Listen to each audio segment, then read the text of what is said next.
Welcome to Badminton Weekly with me, Jasmine Lim. We began the show with a look at the coaching changes at the start of this season. Malaysia is targeting more success in their doubles discipline by appointing Rosman Razak as the women's doubles coach. The 48-year-old joined the Badminton Association of Malaysia in November last year and guided Pearly Tan and Tina Muralitharan to a silver medal at the Daihatsu Indonesia Masters. Razak was not the only change Malaysia has made. Steen Pedersen highlighted another appointment from the nation that caught his eye and discussed the challenges these new coaches face. Following the Paris Olympics, there's been a lot of exciting new appointments, and it's going to be really interesting to follow that development in the future. I think for now, the coaches have not had the time to have a lot of impact on the players. But one of the really strong moves seems to be Malaysia, who has secured the services of Harry Pianggadi in the men's doubles. Harry Pianggadi, the vastly experienced Indonesian coach who was leading the Indonesian national team for so many years with so much success. He's now in Malaysia, and he's coming into a group of talented players. It's not like a new group where he has to build something from scratch. There's already players there that perhaps just needs a little bit of extra inspiration, a little bit of experience touched from Harry Pianggadi. We've seen in the mixed doubles that Noah Widianto, who's been employed by Malaysia for quite some time, he's really made an impact on two or three of their mixed doubles partnerships. So I think the hire of Harry Pianggadi to Malaysia is looking like a really bold move. Even though they haven't had a lot of time to influence the players, if I should pick one coach that has gotten off to a good start, I would pick Japan's Hitoshi Ohori. He's the new head coach of the Japan team, and to get away with victories in both Malaysia Super 1000, India Super 750, and also a good mixed double victory in Indonesia to add to the women's doubles victories in the two previous tournaments. That must be a really good result for Ohori, and bodes well for the future. There's a couple of candidates for biggest challenges. One could be Thomas Stavngård from Denmark. Obviously, Denmark didn't have the best of months in Asia this January. But Stavngård has already proven in the men's doubles that he's a fantastic coach. And I think the Danes, they know exactly where they stand. They know that they have three categories where there's a really tough job to do. So I'm going to pick the Indonesian coaches because they've had a full switch of the coaches in the national team. And especially in the men's doubles, it seems like the players are not at their peak point at the moment. And the young players in men's doubles, to lift the Indonesian legacy, that's going to be a challenging task for the coaches with Antonius leading them. Now, if we look at India, there's also been some coaching changes. Yevan Shah is responsible for the women's singles practice, which is now going to be, as I understand it, a group practice. That's going to be interesting to see. There's obviously a lot of Indian talent coming forward, but how quickly will Yevan Shah be able to lift them to a Super 750 level? Also, Tan Kim Heo coming from Japan back to India, where he sort of started the careers of Shetty and Rankireddy in the mixed doubles. There's a lot of expectations on his shoulders as well, because at the moment Rankireddy and Shetty seems to be India's best bet for medals at the upcoming Asia Championships and for tournaments wins in the future. So a lot rests on Tan Kim Heo's shoulders in India. Korea has had an excellent month of January in the doubles department, with Seo Seong-jae winning 2 titles despite playing with different partners. Kim Hye-jung and Kong Hee-young reached 2 finals, winning 1 at the Indonesia Masters. Now, according to Ashwini Ponnappa, Korea's new doubles pairing will continue to shine over the next 6 months. For me, I would say it's not too surprising that the Korean men's doubles and their women's doubles pairs have been doing really well. It's not too surprising because they come from a country and a nation which is pretty dominant in the doubles categories. Kong's done really well with her previous partner Kim So-young. They've reached as high as world number 1. But having said that, Kim Hae-jong's also done really well along with Jung Na-eun. They reached as high as world number 3. So you have like a former world number 1, a former world number 3 player get together. I think you would expect that combination to do well. But overall, it seems like new partnerships also bring a lot of excitement, a lot of possibilities, and I think when players have played for a long time together, sometimes refreshing that partnership definitely adds that new fire to them. And I'm sure the coaches knew that the two girls match together, complement each other, and they have so many players in their country that they can afford to like mix around and try new partnerships. It's going to be very interesting to see because it's just the start of the year, and every cycle, as soon as the Olympics gets over, it's a start and it's an opportunity for a lot of youngsters to come up and a lot of new pairings to get an opportunity to get in there and experiment and see how they're going to fare before the rest of the season. So I'm not too sure what their plan is, if they're getting ready for the Sudirman Cup, if they're experimenting to see if they want to get youngsters up.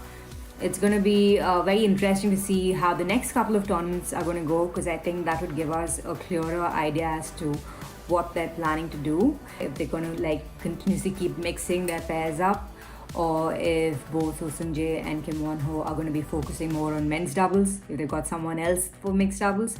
I mean, I was quite amazed that Oh Seung-jae has played with different partners, he's switched around so much and he's done well.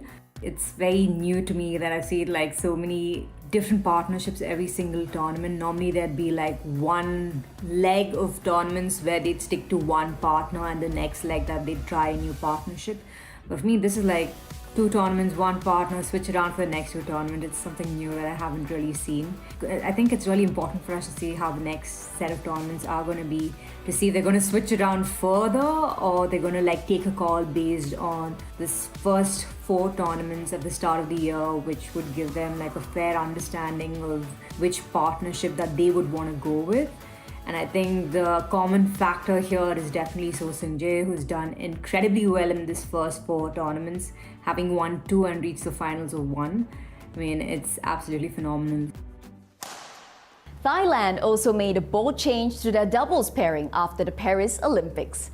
Dechapol Pravaronokro's partner, Sapsiri Rattanachai, was replaced by Supisara Presamprant, and the new pairing hit it off right away, winning 4 titles in 3 months that included a Super 1000. Chris Langridge explains why this partnership is making waves in mixed doubles. Dechapol is a very underestimated player. He doesn't get the acknowledgement he deserves, you know. He's done pretty much everything. Yes, he doesn't have an Olympic medal. World champion, world number 1. He's won the World Tour finals more than once. He's won a Super 1000, Super 750, Super 500, Super 300. Like, he is unbelievable. He's only 27. He is a player that, you know, he's a joy to watch. He really is. And now, is she the perfect partner for him? I mean, they're doing well, you know, and she is a great player. Please, you know, don't get me wrong, she is. And the amazing thing that I've seen is she's come alive playing with him. You can see the trust that she has in him, and her belief has grown. And this often happens when you put a more experienced player with a player that has loads of potential. The player with the potential starts to see things in a different way. They have greater belief. They take a few more calculated decisions because they're calmer, they're more relaxed, because they feel comfortable having that more experienced, slightly higher level partner. I've got to say, Supisara, she's come on leaps and bounds. You know, since playing with Dechapol, she has shone, you know. She is very well suited because the way Dechapol plays, he plays a very traditional mixed doubles that he covers very well. He wants a player to give him the attack. He does not all the hard work, but he puts a lot of hard work in, controls the game and tries to set his partner up. We even see that when he plays his men's doubles. The big question is, can they keep up this level now? Because when they started together, it was a bit up and down, but then full credit to them. The last 2 tournaments, phenomenal, but consistently phenomenal, which is the hardest bit. Will she start to maybe feel just a little bit of pressure now? Because now it's a case of everybody knows how good she is. And can she keep delivering this high level on a consistent basis? Maybe she can, and if she can, incredible for Thailand.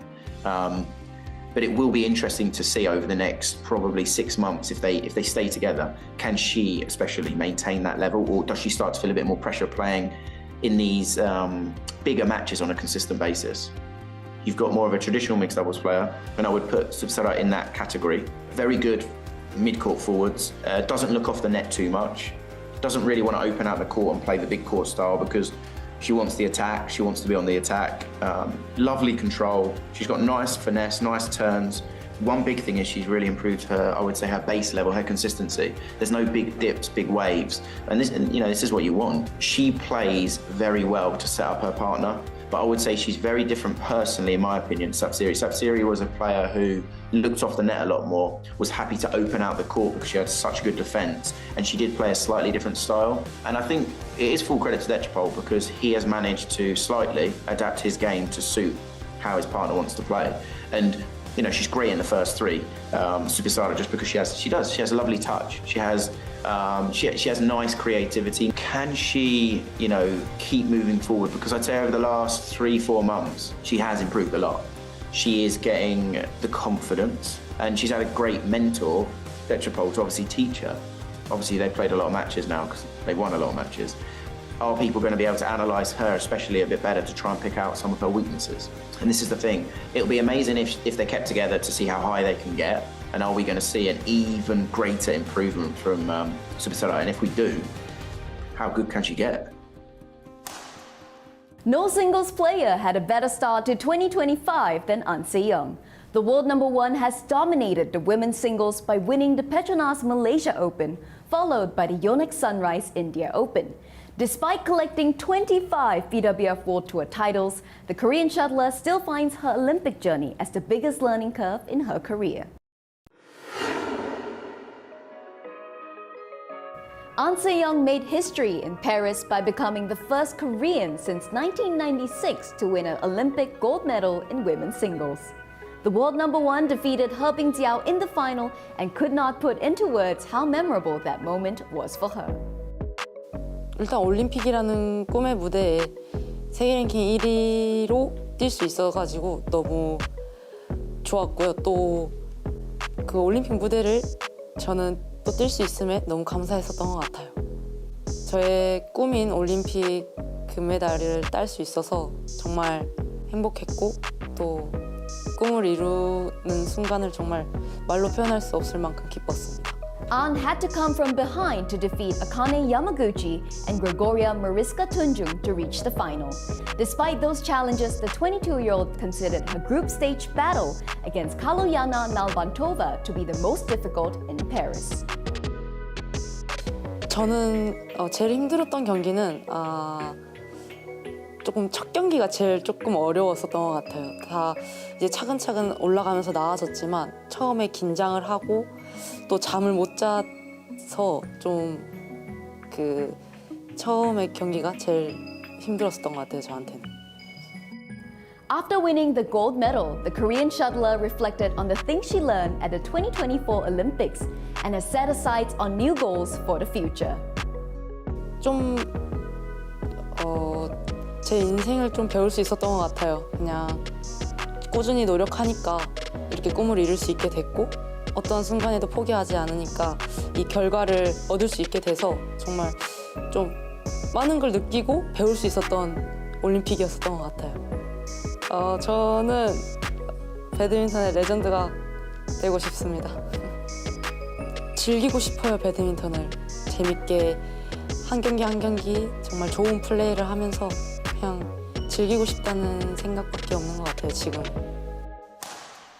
That's it from us. The HSBC BWF World Tour is currently on a break and will resume with the Yonex German Open on February 25th.